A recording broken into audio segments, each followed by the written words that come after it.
Hello and welcome to Unqualified Opinions. I'm Will Beiermann, joined by college football expert Paul Heires, who will once again be breaking down the latest round of playoff rankings. Before we get into that, though, as always, like, subscribe, hit the bell, tell your friends, family, business associates. Now getting into it, Paul. Another week, another round of college football. What's your take on this, Paul? Yeah, I think it was pretty predictable to this point.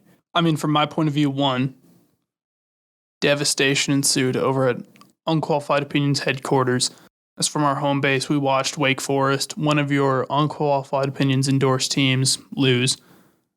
Tragically, this eliminates them and likely the ACC from playoff contention, most likely.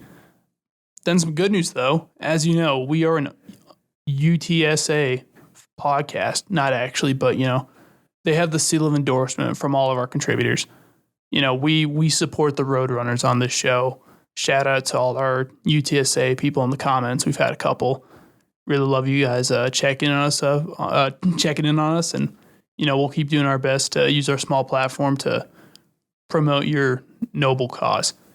UTSA in the college football playoffs. They're at 9-0, 23rd in the playoff rankings. Hey. 15th in the AP. AP knows what's up. Big picture, we're looking at this as a 10-team race, right? I think it's really down to those top 10. You could make a case for Texas A&M, but I feel like they're gonna have to have a lot of help if they want to make it in. And looking at the All-State playoff predictor that ESPN releases, and 98% of all the teams that they have are in those top 10. They have Pitt with a 1% chance and Texas A&M to make it with a 1% chance. But let's go ahead and go down the list here and just talk about each team individually. So Georgia really looks like it's a sure case. I mean, they've got Tennessee, I think Charleston Southern, and Georgia Tech on the road. As you know, SEC, their schools are so good, so skilled that they only schedule the best of competition. They like to keep the axe sharp. No, as always, it's cupcake season for the SEC, which is pretty annoying, in my opinion, honestly. I don't like seeing it, but they're going to keep doing it. Along with them, Alabama playing New Mexico State this week. They do have Arkansas and Auburn as their last two games, so not an easy stretch necessarily for Alabama, but kind of a similar look.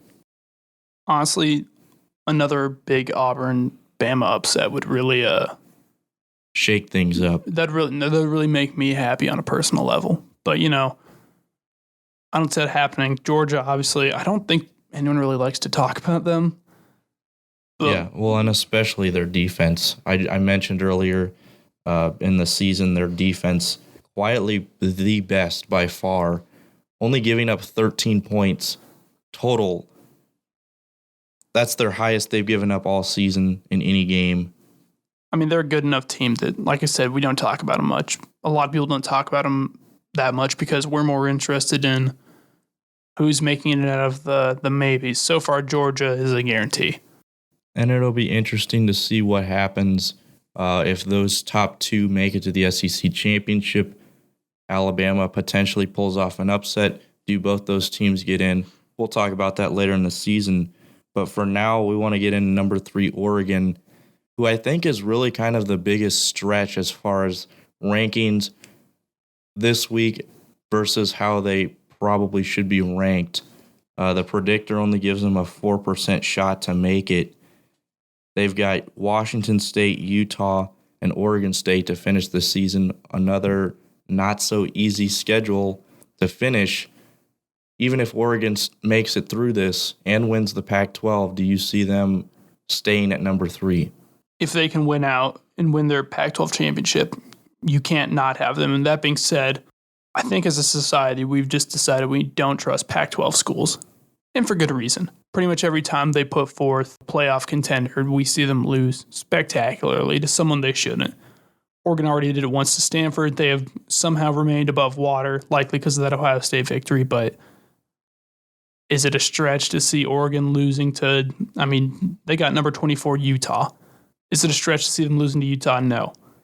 I mean, you could see them losing. As good of a team as they've been, just it's hard to trust a Pac-12 contender not to lose a silly game down the stretch. I mean, again, they're a hard team to trust. I think they need to win out there and get that championship win. The league's not going to take a 2-loss Pac-12 school in the playoff. And you mentioned it off the rip, the ACC pretty much out of it. They've got Pitt, they've got NC State, and they've got Wake Forest that have a very, very, very slim chance of getting a spot. But for the Pac-12, it's Oregon, and that's it.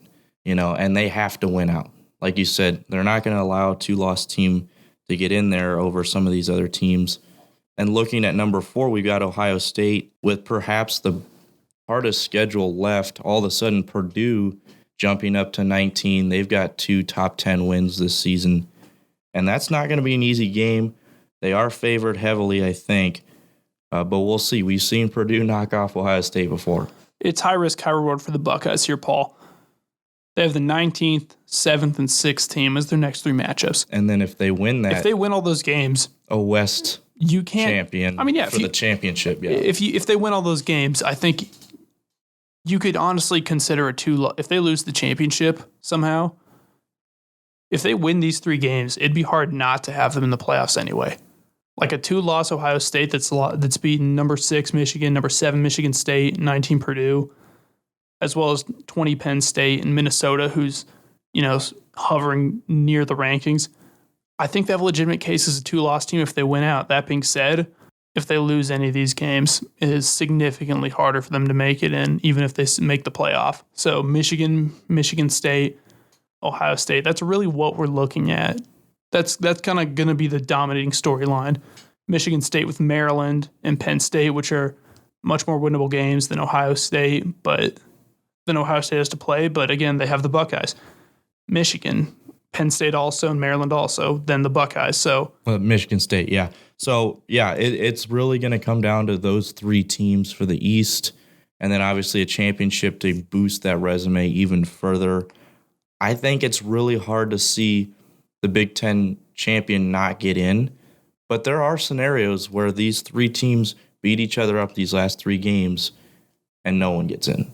I think that's harder to see, but yeah, that certainly could be a possibility. We'll have to see. I think a 2-loss, if 2 of these teams gets a second loss and then the third team loses the championship, it's going to come down to whether you have 2 SEC teams in potentially, if Oregon wins out, and then whatever happens in the Big 12.